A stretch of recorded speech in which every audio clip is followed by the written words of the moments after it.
Dans ces femmes de la Bible, j'intègre ce magnifique poème qu'est le Cantique des Cantiques. Parce que c'est vraiment cette histoire d'une femme. Alors on est toujours dans des figures féminines, en l'occurrence, non pas des figures historiques, mais des figures allégoriques, profondément. Mais c'est la femme, et c'est dans ce poème particulièrement, la femme qui va être au centre. Je prends celui-là, je vous dis, pour que dans 15 jours, on puisse aborder Marthe et Marie. Marie-Madeleine et Marthe, parce qu'elles vont correspondre. J'ai un peu quand même abordé ces femmes du Nouveau Testament qui valent le détour. Je vous explique en fin de... Pour Madeleine, pour Marie, je vous expliquerai dans ce cas-là. Laissez-moi là aujourd'hui, Cantique des Cantiques. La question de Marthe et Marie, je vous dirai après, ce sera pour dans 15 jours, parce que c'est un peu plus serré. Voilà, c'est pour ça. C'est un peu serré en soi. Le Cantique des Cantiques est une œuvre très à part. Je suis obligé d'en faire une petite introduction, très très à part à l'intérieur de la Bible. On n'y parle pas de Dieu. Le mot Dieu n'y apparaît pas, simplement à un ajout qui a été fait à la toute fin, qui va être même l'adjectif divin, mais le nom même de Dieu n'y apparaît pas. Certains l'ont très longtemps pris pour un ouvrage païen, un poème amoureux, beau en soi, mais qui n'avait pas à s'intégrer à l'intérieur d'écrits qui soient des écrits inspirés. Certaines descriptions, frisent, ce ne sont pas obligatoirement je n'irai pas dire jusqu'à frise l'érotisme, parce que ce serait faux, car on va y voir dans ce cas-là des choses, mais sont empreintes d'une réelle sensualité. En ce sens, il est très intéressant ce livre, parce que quand même, et du côté d'Israël, et même du côté des chrétiens, on a des commentaires absolument magnifiques, particulièrement de Saint Bernard, du Cantique des Cantiques. Il va être intégré et on va y voir cette très belle allégorie à travers la présence du corps réel. Il est perpétuellement présent. Allégorie de cette relation de l'âme vis-à-vis de Dieu. Et en fait, le Cantique des Cantiques va très rapidement, dans la culture chrétienne, être vraiment l'œuvre mystique par excellence, c'est-à-dire cette manière de décrire la relation avec Dieu qui finalement va se faire sur le mode du langage amoureux. Et on va retrouver ça, et particulièrement les grandes descriptions de chez Sainte Thérèse d'Avila sont toujours pareilles. Alors certains vont y lire, la psychanalyste Julia Kristeva en a fait un pavé, un ouvrage que je trouve remarquable d'ailleurs, parce que venant de quelqu'un qui se dit totalement agnostique, elle essaye de comprendre cette approche amoureuse de Sainte Thérèse d'Avila. Bref, le vocabulaire amoureux, on le lit aussi d'ailleurs chez Sainte Thérèse, mon bien-aimé, etc., Sainte Thérèse de l'Enfant Jésus, le vocabulaire amoureux va être un vocabulaire très, très propre à la mystique, c'est-à-dire une relation avec Dieu de la vie spirituelle élevée. En ce sens, le Cantique des Cantiques trouve sa place à l'intérieur de toute la Bible. Il est classé dans la littérature qu'on appelle la littérature de sagesse, qui contient à la fois l'Ecclésiastique, le livre de la sagesse, Job, les psaumes et le Cantique des Cantiques. Donc une variété à la fois de forme et de fond. Donc je quitte totalement l'aspect historique parce que l'ouvrage reste étonnant, complètement étonnant. Il pourrait être lu, vous le mettez dans les mains de quelqu'un qui n'est pas chrétien, il va le lire comme un poème courtois. Pourrait, un poème courtois, ça peut être parfaitement vraiment un peu issu des chevaleries alors maintenant emprunt quand même d'une réalité très orientale, donc c'est ça qui étonnerait le plus. Mais quelqu'un qui n'y connaît rien, je lui fais lire le Cantique des Cantiques, il n'y voit pas à première vue le rapport de Dieu avec l'âme. Il va y voir un rapport amoureux simple. Et en ce sens, c'est intéressant. Souvenez-vous ce qu'on avait vu pas il y a 15 jours, mais la dernière fois, avec cette question de la femme du prophète Osée, qui va être la figure, entre guillemets, de Israël qui se prostitue pour s'éloigner du Seigneur, et qui s'éloigne du Seigneur, et que le Seigneur De l'autre côté, ça fait un pendant, hein, je prends volontairement ces œuvres les unes à côté des autres.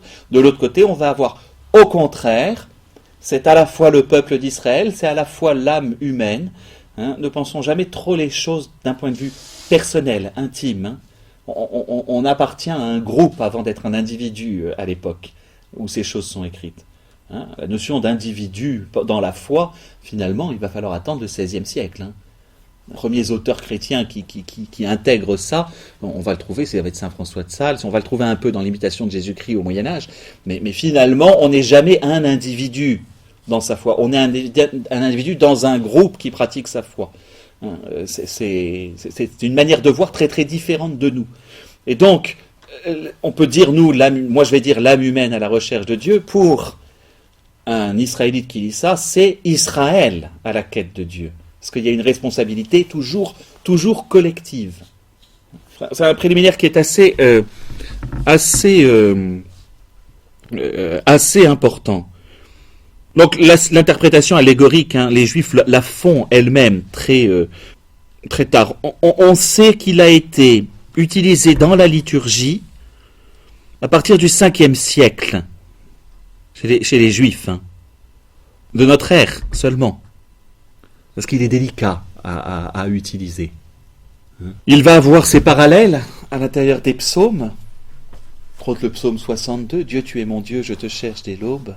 Hein, mon âme a soif de toi. » On va le retrouver là. Hein. Et donc ça reste un livre, voilà, mystérieux.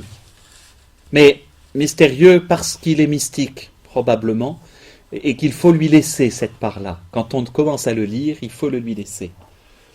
En l'occurrence, c'est bien la figure de la femme qui est utilisée pour rendre au plus profond la réalité de toute forme d'âme en quête de Dieu. C'est très problématique, et je vais vous le dire en tant qu'homme. Dans la littérature mystique que l'on peut lire, alors messieurs, je ne sais pas comment vous réagissez, mais c'est très particulier, je m'en souviens. Quand on lit des Catherine, alors plus contemporain, enfin de notre culture chrétienne, quand on lit Sainte Catherine de Sienne, quand on lit Sainte Thérèse d'Avila, plus récemment Sainte Thérèse de l'Enfant Jésus, ou même j'aime beaucoup la Bienheureuse Élisabeth de la Trinité, je trouve qu'il y a de grandes choses dedans. C'est complexe pour un homme parce que les choses sont vues toujours dans cette attirance de l'épouse vis-à-vis de l'époux. Et nous, on a envie de dire, pour une fois, on se plaint, mais voilà, la figure féminine est plus à même de montrer l'union avec Dieu qu'une figure masculine, de fait. Et donc, pourquoi ? Parce qu'il y a, alors, est-ce que parce qu'on fait de Dieu seulement un masculin ? Alors forcément, l'existence de Jésus, etc.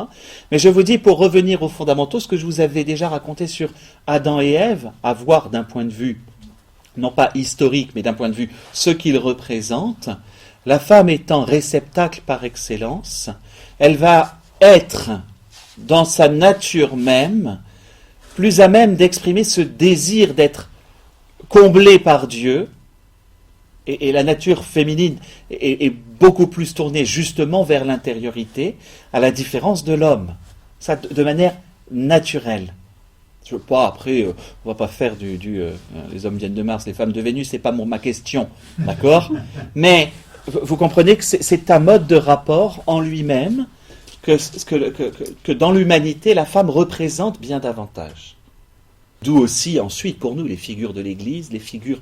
Et c'est vrai que la poésie mystique, par exemple, je pense à saint Éphrem, qui est parfois pas évident à aborder, mais de l'autre côté, saint Jean de la Croix, si vous prenez sa poésie mystique, est magnifique, mais elle est sur un mode très particulier, car il y a à la fois cette soif, et il se retrouve à parler au féminin, pour exprimer ce besoin. Hein, je vois la femme, la femme est à prendre à ce moment-là comme réalité de l'humanité qui doit être prête à accueillir Dieu. Voilà. C'est pas les femmes, ou c'est pas la part féminine aussi qu'il y a dans l'homme, mais l'âme humaine, notre âme telle qu'elle est constituée, en ce qu'elle doit accueillir le Seigneur, on n'a que l'image féminine. Je n'ai pas d'autre possibilité. C'est très étonnant. Enfin, non, c'est pas étonnant, en fait, c'est même très naturel. Voilà. Donc, on va avoir une certaine Toujours une certaine difficulté, particulièrement j'allais dire, en tant qu'homme, au masculin, quoi. Autre chose qui est aujourd'hui très importante, très importante, il a été, entre guillemets, à l'index, c'est-à-dire que les chrétiens n'avaient pas le droit de le lire, seuls les clercs. Les laïcs n'avaient pas le droit de le lire pendant un certain temps, parce qu'on le considérait comme... Alors c'est le 19e siècle qui invente ça, pas avant. Faut faire attention. Bon, d'abord parce qu'avant, finalement, ceux qui pouvaient lire, il y en avait finalement en grande partie que des clercs en tant que tels, et que sa dimension, je vais te dire le mot plutôt sensuelle, je préfère, c'est-à-dire l'existence, la réalité du corps, y est particulièrement déroutante.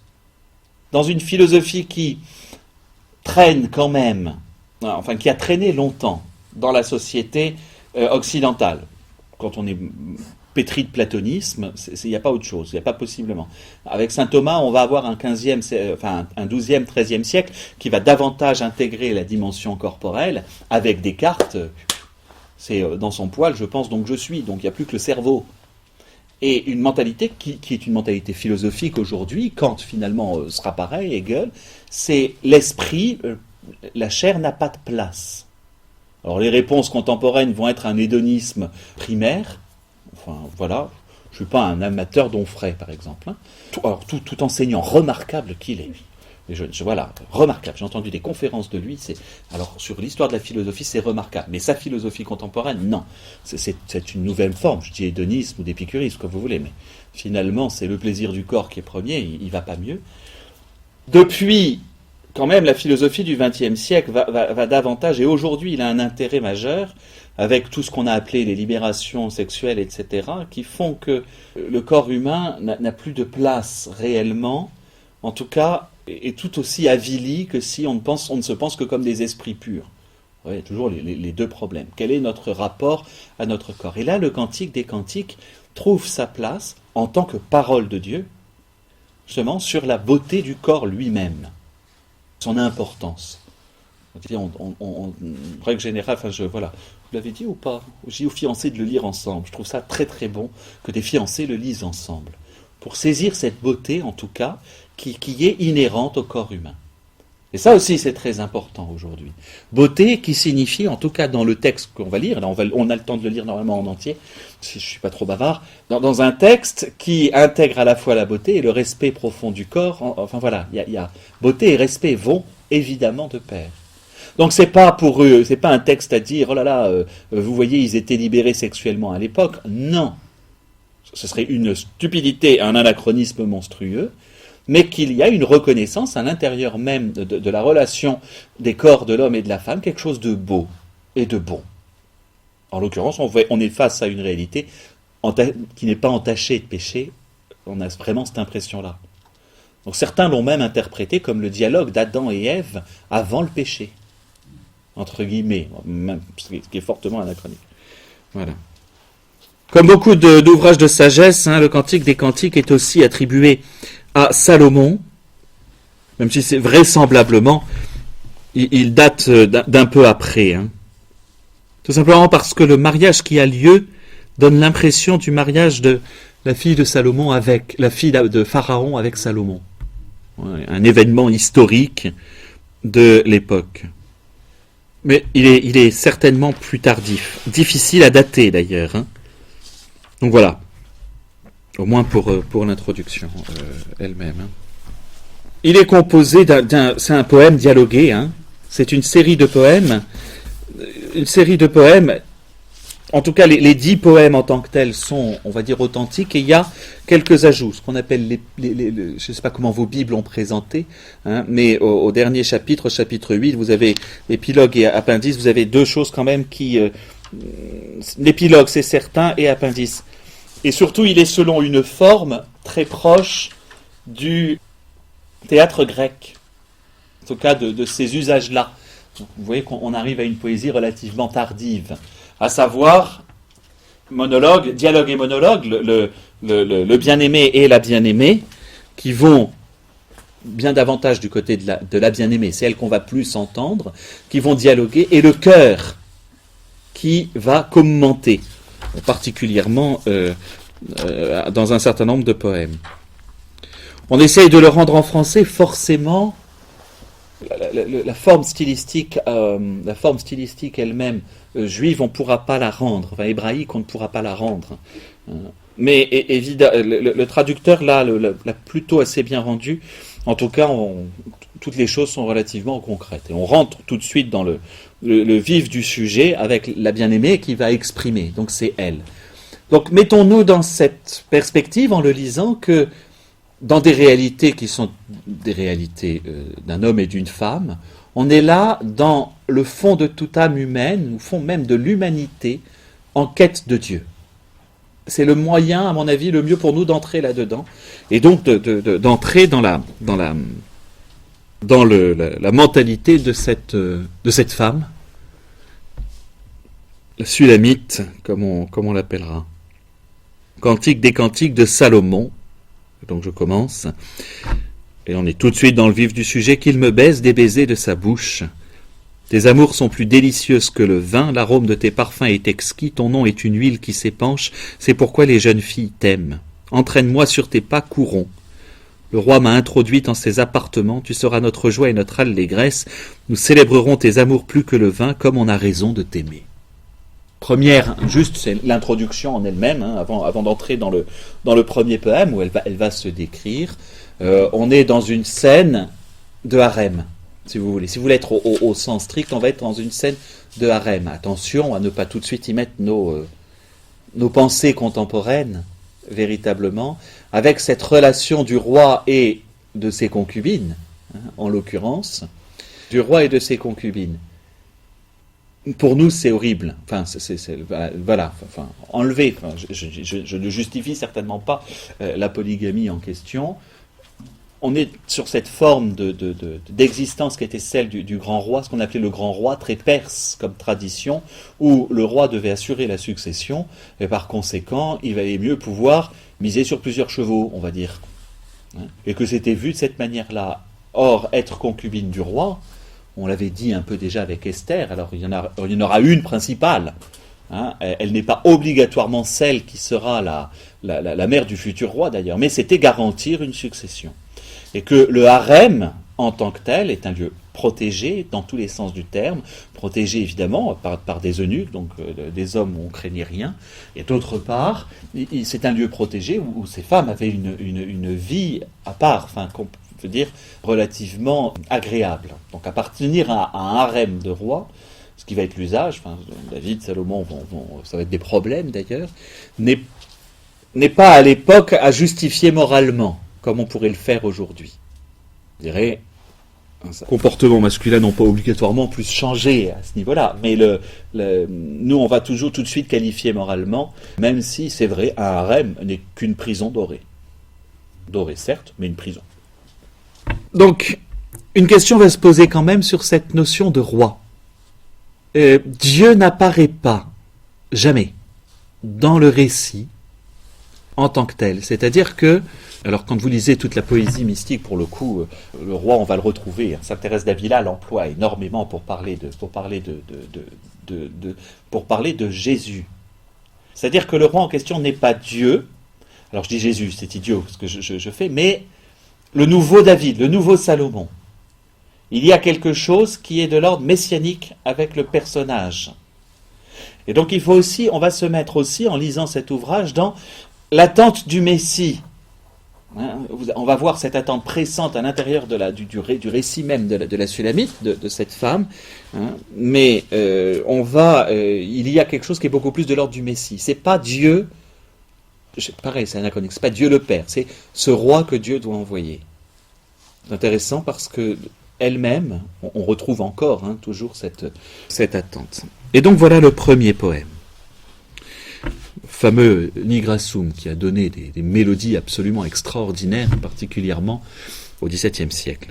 Les Nigrassum de Charpentier, XVIIe, début XVIIIe, qui sont des splendeurs. Je suis noire et pourtant belle, fille de Jérusalem, comme les tentes de Kédar, comme les pavillons de Salma. Donc, vous savez, c'est pour ça qu'on renvoie ça aussi à l'égyptienne. Le Timbazané, pour le coup, c'est la femme égyptienne de Salomon. C'est pour ça que je suis Pardon, parenthèse, le Nigrassoum, on le trouve, je suis noire mais je et pourtant belle, fille de Jérusalem, une femme va être aussi au-dessus de toutes les autres dans tout ce poème. Et que beaucoup de passages sont attribués, entre autres sont dans les antiennes, des fêtes de la Vierge Marie. Très étonnant, mais le Nigrassoum, et puis quelle est celle qui monte, on verra à la fin, ça on va la voir à l'Assomption. Mais ça va être toujours aussi, c'est pour ça. L'aspect corporel, il nous faut le voir avec beaucoup de respect, parce qu'on va avoir sans problème, l'attribuer à la Vierge Marie. Ne prenez pas garde à mon teint basané, c'est le soleil qui m'a brûlé. Les fils de ma mère se sont emportés contre moi, ils m'ont mis à garder les vignes. Ma vigne à moi, je ne l'avais pas gardée. Manière de dire, voilà, parmi son. Alors une femme est toujours soumise, dans ce cas-là, à ses frères, elle ne va pas dire ses frères, c'est le refus de certains qu'elle puisse. Elle décrit à ce moment-là comme une lutte intérieure.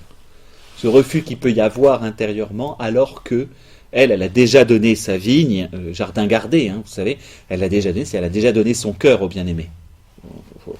Faut vraiment le saisir comme ça, parce qu'on va avoir du mal sinon tout au long. Dis-moi donc, toi que mon cœur aime, où mèneras-tu paître le troupeau, où le mettras-tu au repos à l'heure de midi, pour que je n'erre plus en vagabonde près des troupeaux de tes compagnons? La réponse du cœur, faut vraiment l'entendre en polyphonie, et c'est très beau. Si tu l'ignores, ô la plus belle des femmes, suis les traces du troupeau et mène paître tes chevreaux près de la demeure des bergers. À ma cavale attelée au char de Pharaon, je te compare, ma bien-aimée. Tes joues restent belles entre les pendeloques et ton cou dans les colliers. Nous te ferons des pendants d'or et des globules d'argent. Et vient le duo, c'est un opéra, c'est vraiment ça, avec le cœur qui répond, je passe vite puis je commente après. Tandis que le roi est en son enclos, mon art donne son parfum, mon bien-aimé est un sachet de myrrhe qui repose entre mes seins, mon bien-aimé est une grappe de henné dans les vignes d'Engadi. Que tu es belle, ma bien-aimée, que tu es belle, tes yeux sont des colombes, que tu es beau, mon bien-aimé, combien délicieux, notre lit n'est que verdure, les poutres de notre maison sont de cèdre, nos lambris de cyprès. Dire que les poutres de la maison sont de cèdre, je termine, faut lire en ensemble pour comprendre, on est dans le temple. On est dans le temple. C'est vraiment cette idée-là. Donc l'amour de la demeure de Dieu. Comment faire? Suit les troupeaux qui vont quoi? Pour être sacrifiés dans le temple. Et donc il y a toute cette démarche de l'âme qui voit bien que c'est là que se passent les choses les plus belles, dans cette relation avec Dieu. C'est pas évident à voir à l'intérieur. Alors vous voyez qu'on est obligé tout de suite d'aller décrypter parce que sinon. Mais donc le lieu de l'amour en tant que tel, c'est vraiment le temple. Donc il continue, je suis le narcisse de Saron, le lys des vallées. Comme le lys entre les chardons, telle ma bien-aimée entre les jeunes femmes. Comme le pommier parmi les arbres d'un verger, ainsi mon bien-aimé parmi les jeunes hommes. À son ombre désirée je me suis assise, et son fruit est doux à mon palais. Il m'a mené au cellier, et la bannière qu'il dresse sur moi, c'est l'amour. Soutenez-moi avec des gâteaux de raisin, ranimez-moi avec des pommes, car je suis malade d'amour. Son bras gauche est sous ma tête, et sa droite m'étreint. Je vous en conjure, filles de Jérusalem, par les gazelles, par les biches des champs, ne réveillez pas mon amour avant l'heure de son bon plaisir. Ce dernier verset, est utilisé dans la liturgie du Samedi Saint, de manière très étonnante. On le met particulièrement, de manière contemporaine, on le met dans la bouche de la Vierge Marie, avant l'heure de son bon plaisir. Lève-toi mon bien-aimé, on va avoir cela. Donc les multiples comparaisons qu'utilise la bien-aimée, celle qu'on appelle la Sulamite, les multiples comparaisons qu'elle utilise, ont cette importance. Particulièrement, où est-ce qu'on se retrouve? Les arbres d'un verger, comme le pommier, il y a aussi, c'est pour ça qu'on a aussi pensé que c'était Adam et Ève qui parlaient l'un avec l'autre, on revient au jardin. En tout cas, un jardin qui trouve ça, qui a retrouvé sa beauté. On est en Éden. Et l'Éden a retrouvé sa beauté première.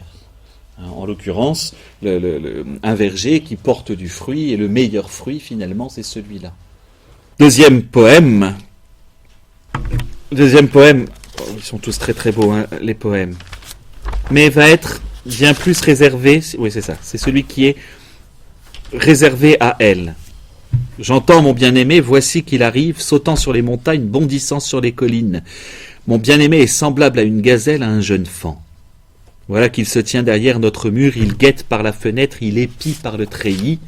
Mon bien-aimé élève la voix, il me dit « Lève-toi, ma bien-aimée, ma belle, viens-t'en, car voilà l'hiver passé, ça n'est fini des pluies, elles ont disparu. Sur notre terre, les fleurs se montrent, la saison vient de gai refrains, le roucoulement de la tourterelle se fait entendre sur notre terre. Le figuier forme ses premiers fruits et les vignes en fleurs exhalent leur parfum. Lève-toi, ma bien-aimée, ma belle, viens-t'en. Ma colombe cachée au creux des rochers et en des retraites escarpées, montre-moi ton visage, fais-moi entendre ta voix, car ta voix est douce et charmant ton visage. » C'est une manière, c'est pour ça il faut le voir, cette parole du bien-aimé, « Adam, où es-tu » C'est cette manière que Dieu, pour le coup, si on en fait vraiment l'interprétation, en tout cas, ce désir aussi de Dieu vis-à-vis de l'âme humaine. C'est une manière de l'exprimer. Il est là, il attend. Le Christ, ce sera dit différemment dans l'Apocalypse, je suis à la porte et je frappe. D'ailleurs, on va la voir un peu plus loin. On a vraiment ce lien-là. Et puis avec un aspect aussi d'achèvement complet. Vous voyez bien le caractère idyllique, c'est le printemps, le caractère renaissance, le caractère... on est vraiment dans une ambiance de résurrection, en tout cas de monde complètement restauré. Faire très attention, on n'est pas chez les... C'est pas idyllique, quoi. C'est vraiment, il y a quelque chose, entre guillemets, de la littérature apocalyptique, là. C'est-à-dire, quand les temps seront achevés, qui révèle cette fin, en tout cas la fin de toute relation avec Dieu. Et entre autres avec ce désir de Dieu. Donc on revient à elle, attrapez-nous les renards, les petits renards ravageurs de vignes, car notre vigne est en fleurs. Mon bien-aimé est à moi, et moi à lui, il paie son troupeau parmi les lys. Avant que souffle la brise du jour et que s'enfuient les ombres, reviens, sois semblable, mon bien-aimé, à une gazelle, à un jeune faon sur les montagnes du partage. Alors, ce sont des lieux, c'est assez compliqué, je ne peux pas vous dire. Montagne du partage, on va avoir des localisations qui pour nous sont difficiles. Parce que ça désigne la montagne du partage, soit un lieu à côté de Jérusalem, soit un lieu en Égypte. Enfin, on ne va jamais avoir quelque chose de très précis. Et donc, troisième poème. Sur ma couche la nuit, j'ai cherché celui que mon cœur aime. Je l'ai cherché mais ne l'ai point trouvé. Je me lèverai donc et parcourrai la ville. Dans les rues et sur les places, je chercherai celui que mon cœur aime. Je l'ai cherché mais ne l'ai point trouvé. Les gardes m'ont rencontré, ceux qui font la ronde dans la ville. Avez-vous vu celui que mon cœur aime ? À peine les avais-je dépassés, j'ai trouvé celui que mon cœur aime, je l'ai saisi et ne le lâcherai point, que je ne l'ai fait entrer dans la maison de ma mère, dans la chambre de celle qui m'a conçu. Je vous en conjure, filles de Jérusalem, par les gazelles, par les biches des champs, n'éveillez pas, ne réveillez pas mon amour avant l'heure de son bon plaisir. Toujours pareil, on est sur des descriptions, en tout cas je le fais entrer, la scène du mariage a toujours été comme ça, et normalement, l'homme quitte son père et sa mère pour s'attacher à sa femme. C'est ainsi que dit le début. Donc pour entrer dans le foyer de son épouse. Même si de fait les choses vont se passer, théoriquement, c'est ainsi que les choses se font. Et donc on retrouve toujours ce refrain. Le parallélisme le plus important, la chose la plus importante à voir, c'est ce désir, cette quête de cette femme. Même si c'est décrit à l'intérieur d'un texte, voilà, tout à coup on a quitté la campagne, là on va être dans une ville, pendant la nuit, avec cette recherche profonde de celui que son cœur aime. On l'entend et elle va le répéter perpétuellement. Comprenez que là aussi, Saint Jean va très bien le comprendre en disant « celui que Jésus aimait » est un parallèle avec ça. Saint Jean va très bien le saisir en le disant peut-être par rapport au... Voilà. Quatrième poème, alors celui-là est connu. Qu'est-ce là qui monte du désert comme une colonne de fumée, vapeur de myrrhe et d'encens et de tous parfums exotiques? Qu'est-ce qui monte dans le désert? Et c'est surtout un peu plus loin, au chapitre 8, on l'aura plus précisément, si je ne m'abuse. Quelle est celle qui monte du désert, appuyée sur son bien-aimé? Ces versets-là sont attribués à la Vierge Marie, à l'Assomption. Qu'est-ce qui monte? Donc il faut nous imaginer aussi la scène historique où c'est le mariage de Salomon et de la fille de Pharaon, et donc le cortège qui va arriver depuis l'Égypte à travers le désert. Forcément, un cortège nuptial, ça va être plutôt impressionnant. Voici la litière de Salomon, 60 preux l'entourent, élite de preux d'Israël, tous experts à manier l'épée, vétérans des combats, chacun à l'épée au côté, craignant les surprises de la nuit. Le roi Salomon s'est fait un palanquin en bois de Liban, il a fait les colonnettes d'argent, le baldaquin d'or, le siège couleur pourpre, l'intérieur ouvragé avec amour par les filles de Jérusalem. C'est le temple. Sa litière, sa litière reprend tout simplement. Et venez contempler, fille de Sion, le roi Salomon, avec le diadème dont sa mère l'a couronné, au jour de ses épousailles, au jour de la joie de son cœur. C'est le Messie, véritablement, c'est le futur Salomon, qui est décrit ici avec, on va le retrouver aussi chez les prophètes, on le lit, c'est ce que l'on lit le jour de la présentation de Jésus au temple. Et voici que le Seigneur entrera dans le livre de Michée. Les prophètes vont reprendre tout ça, la figure du roi sous son baldaquin, etc. On est vraiment à la fois dans une salle de trône, à la fois dans le temple, sachant que le palais royal et le temple, c'est le même mot. En hébreu, on a quelque chose qui est de cet ordre. Donc le roi Salomon qui entre, et finalement, c'est le Messie à venir dans son temple. Que tu es belle, ma bien-aimée, que tu es belle. Tes yeux sont des colombes derrière ton voile, tes cheveux comme un troupeau de chèvres ondulant sur les pentes du mont Galaad. Tes dents un troupeau de brebis tondues qui remontent du bain. Chacune a sa jumelle et nul n'en est privé. On a de la chance, elle n'est donc pas édentée, la jeune fille. Voilà. Tes lèvres un fil d'écarlate et tes discours sont ravissants. Tes joues des moitiés de grenade derrière ton voile. Ton cou la tour de David bâtie par assise, 1000 rondaches y sont suspendus, tous les boucliers des preux. Tes deux seins, 2 fans jumeaux d'une gazelle qui pèsent parmi les lys. Avant que souffle la brise du jour et que s'enfuient les ombres, j'irai à la montagne de la myrrhe, à la colline de l'encens. Tu es toute belle, ma bien-aimée, et sans tache aucune. Viens du Liban, ô fiancée, viens du Liban, fais ton entrée. Abaisse tes regards des cimes de l'Amana, des cimes du Sanir et de l'Hermon, repère des lions, montagne des léopards. Tu m'as fait perdre le sens, ma sœur, ô fiancée. Tu me fais perdre le sens par un seul de tes regards, par un anneau de ton collier.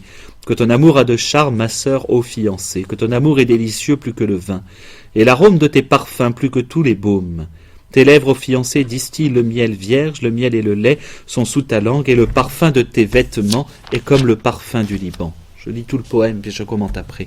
Elle est un jardin bien clos. Expression qui sera donnée, le jardin clos, qui est donné à la Vierge Marie.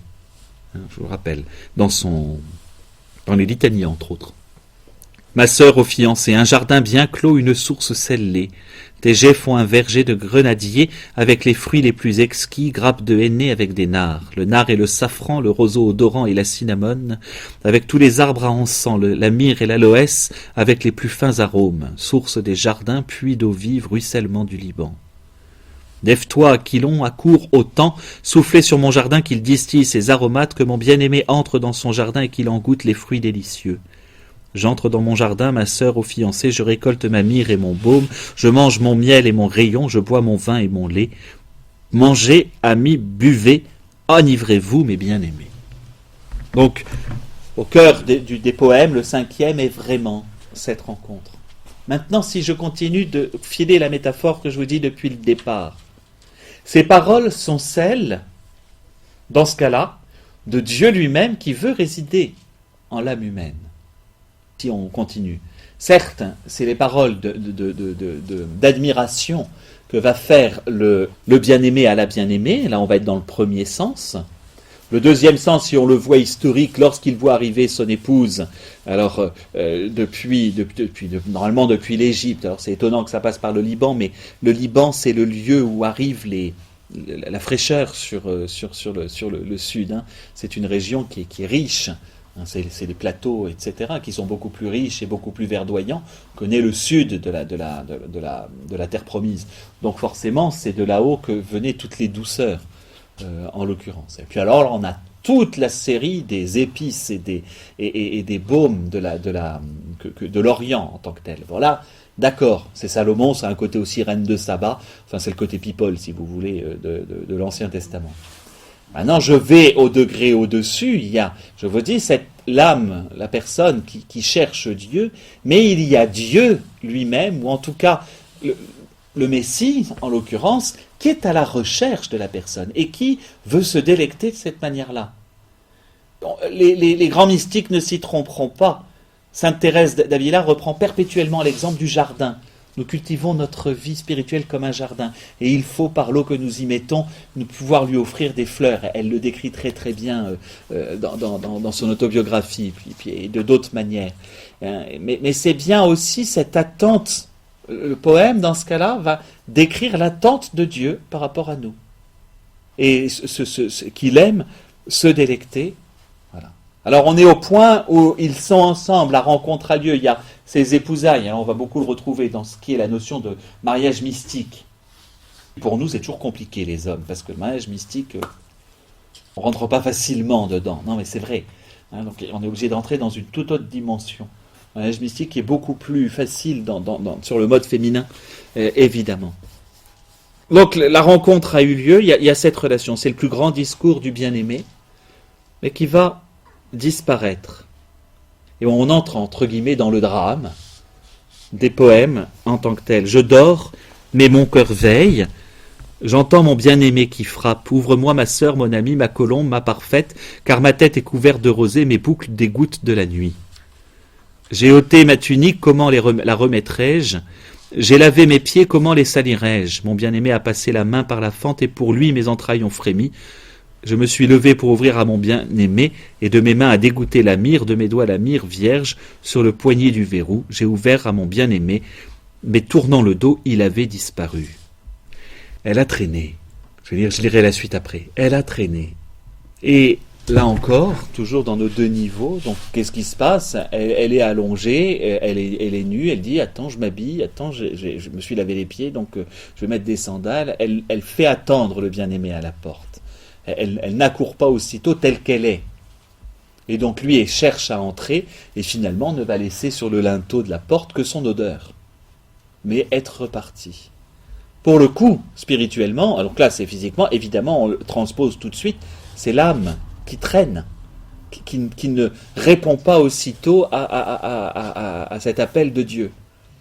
C'est la nécessité et puis c'est le fameux, le Seigneur le reprendra, c'est le fameux veiller.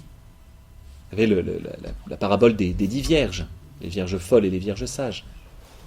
Et donc elle continue, sa fuite m'a fait rendre l'âme, bon, elle se pâme, mais c'est, je l'ai cherché mais ne l'ai point trouvé, je l'ai appelé mais il n'a pas répondu.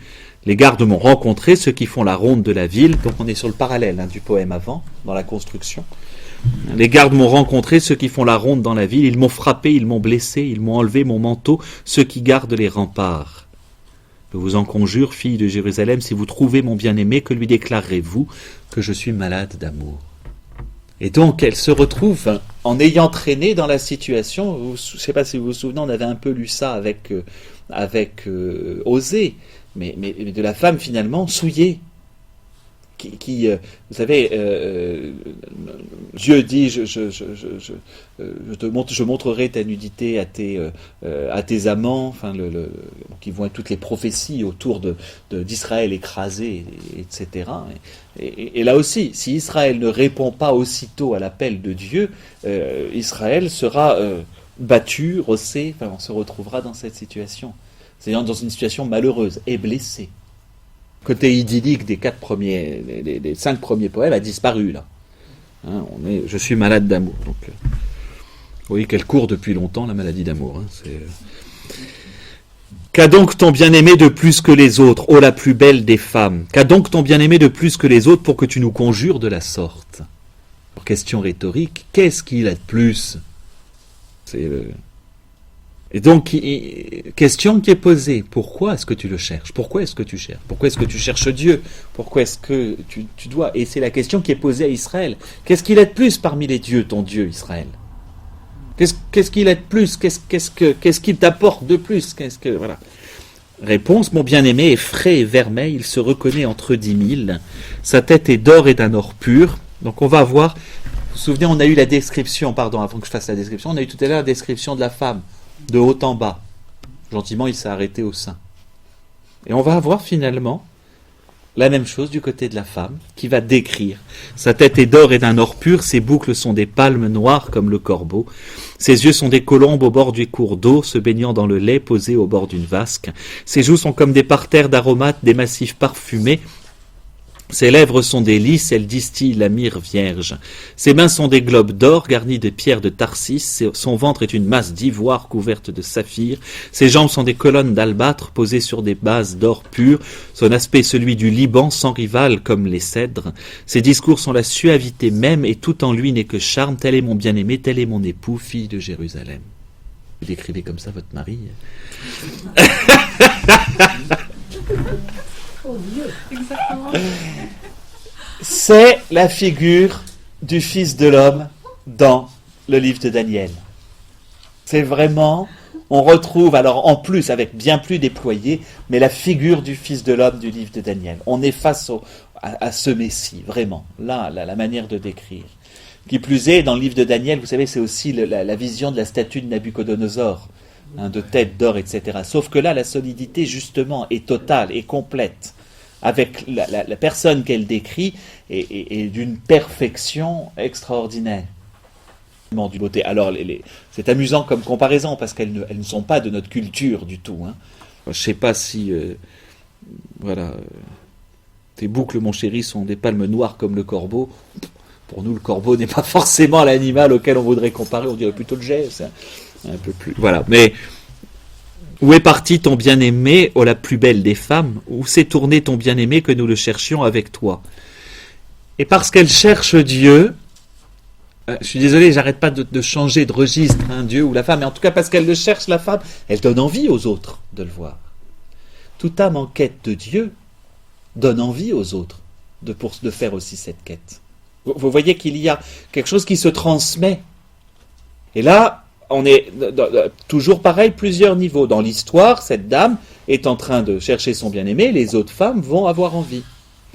Quelle est la conscience d'Israël? C'est que si Israël est en quête de Dieu, Israël sera lumière pour les nations, et Israël le sait, et par conséquent donnera envie aux autres nations. On l'a dans certains psaumes, d'ailleurs. Cet amour d'Israël pour Dieu va donner envie aux autres. C'est le psaume, je cite entre elles, elle est fondée sur les montagnes saintes. Ah, je ne vais plus la voir évidemment, j'ai le psautier, mais ça ne va pas être les traductions. Je cite parmi elles Tyr, l'Égypte, tout le monde montera. On l'a dans le livre on l'a aussi dans le livre d'Isaïe, ils viendront d'Epha, de Séba, de Kédar. Voilà, il y a quelque chose. Si ta quête de Dieu est si intense, et si tu es capable de la décrire comme ça, c'est pour Israël. Ta quête de Dieu attirera les autres nations vers Dieu. Maintenant, on le transpose pour nous. Si ton âme est capable aussi à ce tel désir de Dieu, d'autres auront envie de découvrir toi ce que tu cherches. Vous voyez, c'est ce qui est assez sympathique. Mais on n'arrête pas d'être sur des niveaux superposés. Mon bien-aimé est descendu à son jardin, au parterre embaumé, pour paître son troupeau dans les jardins et pour cueillir des lys. Je suis à mon bien-aimé est à moi, il paît son troupeau parmi les lys. Donc on est revenu à l'aspect champêtre, on a quitté la ville, en plus on a ce va-et-vient, on est parti de la campagne, on est arrivé à la ville, elle est entrée dans la ville, le mariage a eu lieu, et on va repartir vers la campagne. Parce que la campagne c'est toujours la proximité du désert, et le désert c'est l'endroit où Dieu s'adresse le mieux à son peuple, où il n'y a que lui, tout simplement. Tu es belle, mon ami, comme Tirtsa, charmante comme Jérusalem, redoutable comme des bataillons. Détourne de moi tes regards, car ils m'assaillent. Tes cheveux sont un troupeau de chèvres ondulant sur les pentes de Galaad, tes dents sont un troupeau de brebis qui remontent du bain, chacune à sa jumelle et nulle n'en est privée. Tes joues sont des moitiés de grenades derrière ton voile. Donc il reprend la description précédente, c'est strictement identique. Parallèle du 4e poème, en fait. Il y a 60 reines et 80 concubines, et des jeunes filles sans nombre. Ce qui devait être à peu près la réalité du harem de Salomon. Oui, il y en avait quelques-unes. Unique est ma colombe, ma parfaite, elle est l'unique de sa mère, la préférée de celle qui l'enfanta. Les jeunes femmes l'ont vue et glorifiée, reines et concubines l'ont célébrée. Qui est celle-ci qui surgit comme l'aurore, belle comme la lune, resplendissante comme le soleil, redoutable comme des bataillons. Alors là, clairement, c'est la Vierge Marie. Ça sera attribué à elle tout de suite, ça. Redoutable comme des bataillons. Étonnant, mais c'est quand même elle qui écrase le serpent. Et donc, il va y avoir cette figure de la Vierge Marie. Pareil, plusieurs niveaux. Il y a 60 reines, 80 concubines et des jeunes filles sans nombre. Ce sont les peuples de la terre. Ce sont tous les peuples de la terre qui ont été enfantés, et qui viennent de toute façon de Dieu. Mais il y en a une qui est préférée là-dedans. C'est toujours la question de l'élection d'Israël qui est là. Mais de la même manière que chaque âme peut dire ça pour elle, je suis préféré. Chacun peut le dire. Je suis préféré du Seigneur. C'est pour ça que je vous dis, c'est ce que Saint Jean a compris, le disciple que Jésus aimait. C'est comme ça qu'il faut comprendre Saint Jean. Chacun doit pouvoir dire pour lui-même le disciple que Jésus aimait. Ce qui est plus facile pour nous, les hommes, pour les femmes, il faut dire je suis la préférée du Seigneur. Vous voyez, on est du même ordre. Et ce verset, le verset 10, là, c'est magnifique. C'est belle comme la lune, resplendissante comme le soleil, redoutable comme des bataillons. C'est étonnant de mettre la figure guerrière dedans, mais il y a quelque chose de cet ordre-là aussi, de cette la puissance en tant que telle de la beauté. Retour à la bien-aimée. Au jardin des noyers, je suis descendu pour voir les jeunes pousses de la vallée, pour voir si la vigne bourgeonne, si les grenadiers fleurissent. Elle veut revenir à ce printemps parfait. Je ne connaissais pas mon cœur, il a fait de moi les chariots d'Aminadib. Reviens, reviens, Sulamite, reviens, reviens, que nous te gardions. Ah, vous la regardez, la Sulamite, comme une danse en deux cœurs. Que tes pieds sont beaux dans tes sandales. Et alors là, vous allez voir, la description, pour le coup, c'est amusant. Hein. On va partir de bas en haut, cette fois-ci.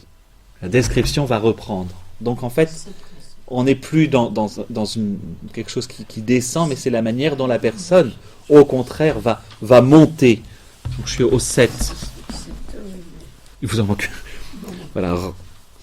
Que tes pieds sont beaux dans tes sandales, fille de prince. La courbe de tes flancs est comme un collier, œuvre des mains d'un artiste. Ton giron une coupe arrondie que les vins n'y manquent pas.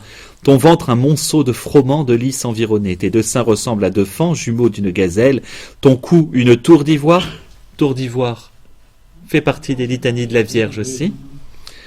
Tour d'ivoire, tes yeux les piscines de Heshbon, près de la porte de Batrabim, ton nez la tour du Liban, sentinelle tournée vers Damas, j'espère qu'il n'est pas trop long, on est proche de Cléopâtre, ton chef se dresse semblable au Carmel, et les nattes de ta tête sont comme la pourpre, un roi épris dans ses ruissellements. Que tu es belle, que tu es charmante, ô amour, ô délice. Dans ton néant, tu ressembles au palmier, tes seins en sont les grappes. J'ai dit, je monterai au palmier, j'en saisirai les régimes, tes seins qu'ils soient des grappes de raisin, le parfum de ton souffle, celui des pommes, tes discours, un vin exquis.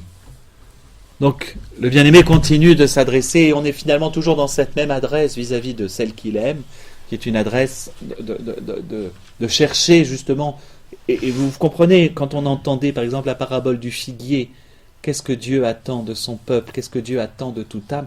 Ses fruits qu'il veut aller cueillir, entre guillemets. Hein, la comparaison au jardin, c'est pas rien quand Jésus reprend ces comparaisons. Il y a ça, et il y a aussi ce discours du Cantique des Cantiques.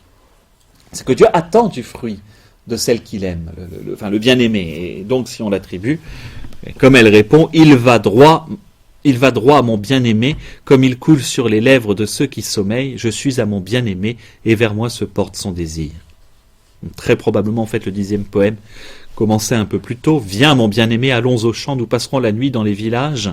Dès le matin, nous irons au vignoble, nous verrons si la vigne bourgeonne, si ses pampres fleurissent, si les grenadiers sont en fleurs. Alors je te ferai le don de mes amours, les mandragores exhalent leur parfum, à nos portes sont tous les meilleurs fruits, les nouveaux comme les anciens, je les ai réservés pour toi, mon bien-aimé. Il y a quelque chose qui s'est renouvelé à l'intérieur de la bien-aimée, qui a compris qu'elle avait reçu de Dieu l'idée de fruits anciens et nouveaux. Vous voyez qu'on a un nouveau printemps là, on attend un nouveau printemps. Et donc quelque chose s'est renouvelé. Donc, je vois beaucoup aussi ce qu'est la relation à Dieu, enfin pour nous, là je vais le mettre très contemporain, mais par le sacrement du pardon. Ce renouvellement complet dans la relation. J'avais d'anciens fruits, j'en aurai de nouveaux. Il y a quelque chose vraiment de cet ordre-là. Ah, que ne m'aies-tu un frère allaité au sein de ma mère. Te rencontrant dehors, je pourrais t'embrasser sans que les gens me méprisent. Je te conduirai, je t'introduirai dans la maison de ma mère, tu m'enseignerais, je te ferai boire un vin parfumé, ma liqueur de grenade. La notion de frère et sœur, c'est la notion du mariage, hein, vraiment, profondément, c'est cette idée-là. C'est-à-dire que le mari, alors on a mari et femme, mais devient de la famille, totalement. Hein, on va utiliser cette expression... Son bras gauche est sous ma tête et sa droite m'étreint. Je vous en conjure, filles de Jérusalem, n'éveillez pas, ne réveillez pas mon amour avant l'heure de son bon plaisir. Donc les retrouvailles ont eu lieu. Elles ont eu lieu. Et là, ça va être très intéressant, avec la chute, finalement, de ce poème. Cette femme, donc, exprime ce va-et-vient de l'âme vis-à-vis de Dieu, où elle s'est écartée. Pourquoi ? Parce qu'elle a méprisé l'arrivée. Souvenez-vous, hein, dans la deuxième partie, on est là. Elle méprise finalement l'arrivée de son bien-aimé et en définitive, elle le perd. Et là, elle ne veut plus le perdre. Et en même temps, alors, où est-ce que c'est Qui est celle-ci qui monte du désert appuyée sur son bien-aimé ? Donc elle va revenir. Hein, que le pommier... Oui, c'est ça, c'est la conclusion. Il y aura juste les épigrammes qui ne sont pas dedans, mais ce qui est intéressant, c'est la dernière, la conclusion. Sous le pommier, je t'ai réveillé, là même où ta mère t'a conçu, là où conçut celle qui t'a enfanté. Mets-moi comme un sceau sur ton cœur, comme un sceau sur ton bras. Car l'amour est fort comme la mort, la jalousie inflexible comme le shéol. Ces traits sont des traits de feu, une flamme du Seigneur. Étonnamment, je comprends pas. Oui, alors, ce serait le seul. Qu'est-ce que vous avez dans vos traductions ? Si vous avez un Seigneur ? C'est la seule fois où le mot apparaît. Ouais, c'est la seule fois. Aussi, hein, vous avez ça ? Dans l'Éternel, moi. Oui, c'est ça, parce que c'est une certaine traduction où on ne met pas le mot Yahvé. Et donc c'est pareil. Éternel, ça veut dire que c'est le Seigneur. Moi, je transforme en Seigneur comme voilà. Les grandes eaux ne pourront éteindre l'amour, ni les fleuves le submerger. Qui offrirait toutes les richesses de sa maison pour acheter l'amour ne recueillerait que mépris.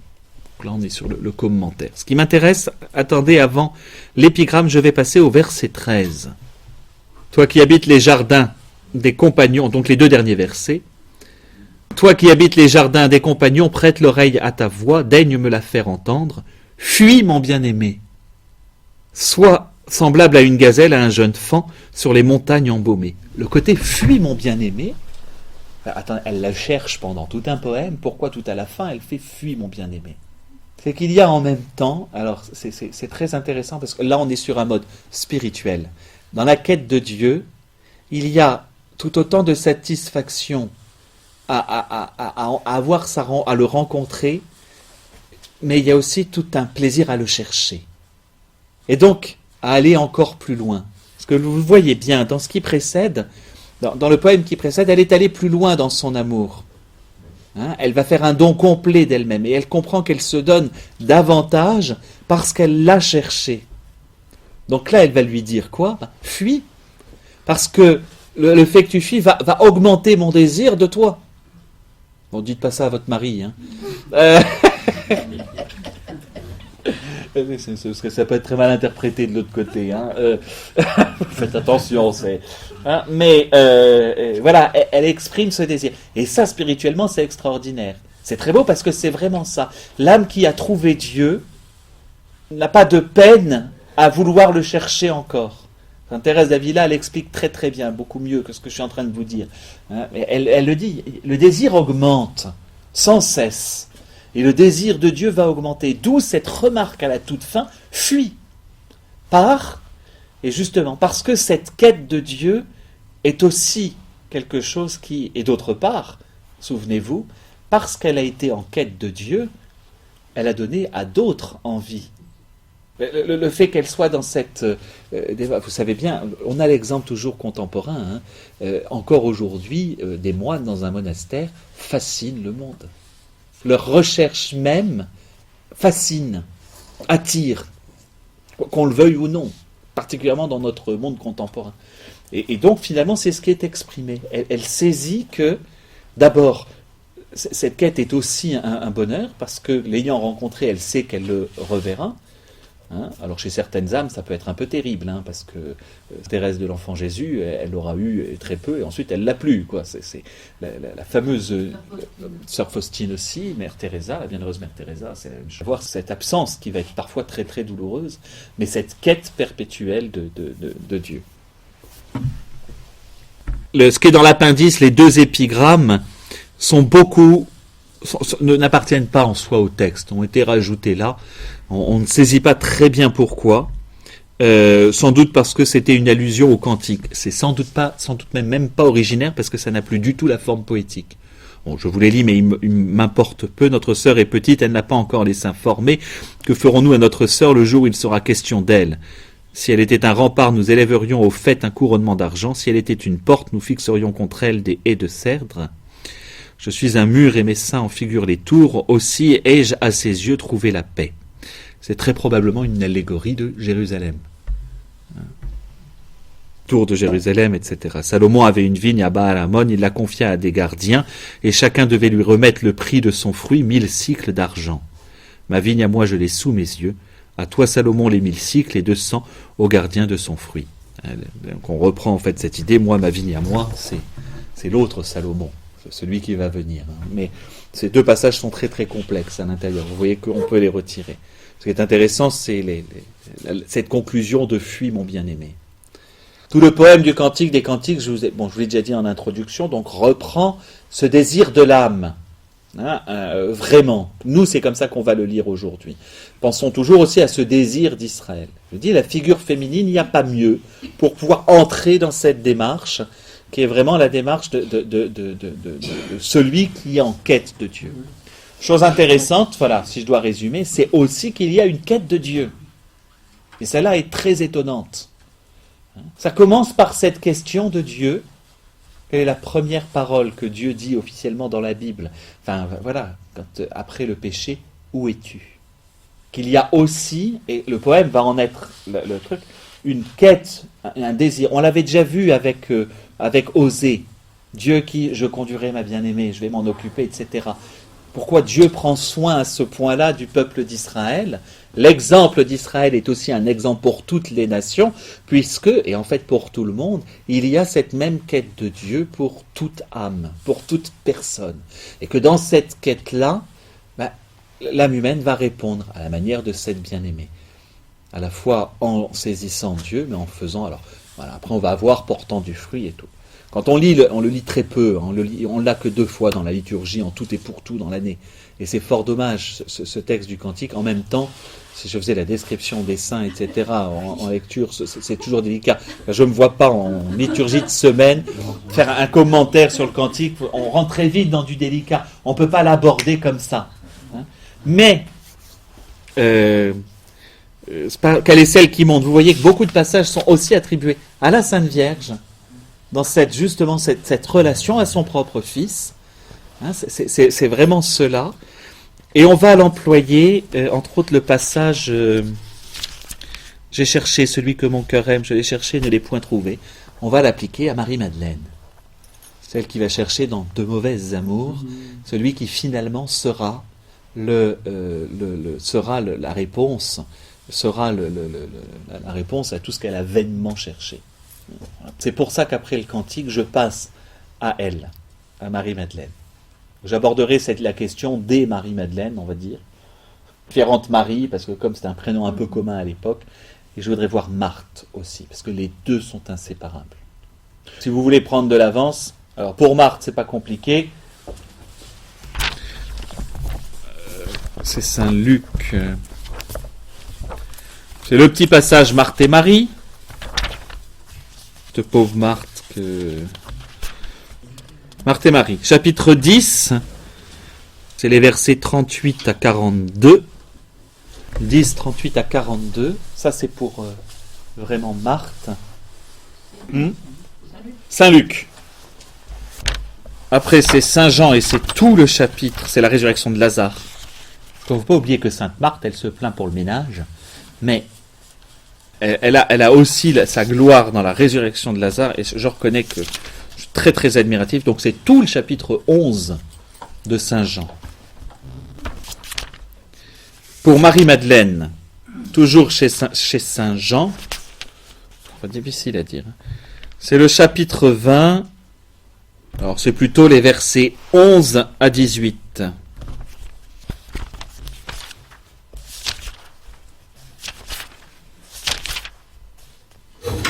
Et oui, parce que c'est à elle que Saint Jean. Donc, on va plutôt prendre chez Saint Jean. Puis, moi, je me chargerai des parallèles parce que c'est très compliqué. C'est l'onction à Béthanie. Donc, c'est pareil. Chez Saint Jean, on va être plutôt chez Saint Jean. C'est chapitre 12.